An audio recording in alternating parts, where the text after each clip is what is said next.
பற்றுனா எதுவுமே நிரந்தரம் இல்லை, எதுவுமே என்னதில்லை இந்த உலகத்தில், எல்லாமே இறைவன் தான். அப்படிங்கும் போது என்னதுன்னு நான் நினச்சி என்ன பண்ண போகிறேன்? ஏதாச்சும் ஒரு விஷயத்தை நிரந்தரமாக உங்களுதுன்னு சொல்லுங்கள் பார்க்கலாம். இந்த உடம்பு உங்களுக்கு நிரந்தரமா?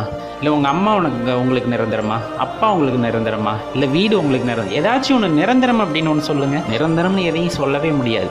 ஒரு ஃப்ராக்ஷன் ஆஃப் செகண்டில் எல்லாமே மாறி போயிடும். நிரந்தரமாக உங்களோட இந்த உடம்பே இருக்காது அப்படிங்கும்போது வேறு எதுவும் நிரந்தரமாக இருந்துட போகுது.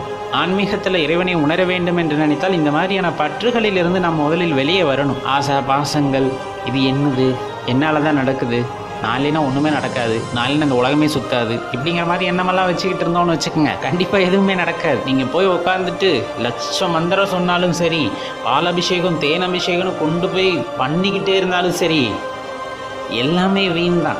நம்பினா உண்மையாக நம்பு, அப்போ தான் வாழ்க்கை இனிமையாக இருக்கணும். அதே போல் தான் இறைவனை நம்பினால் உண்மையாக இருங்கள். எந்த கஷ்ட நஷ்டம் வந்தாலும் தாங்கணும். இன்னொன்று சொல்லப்போனால்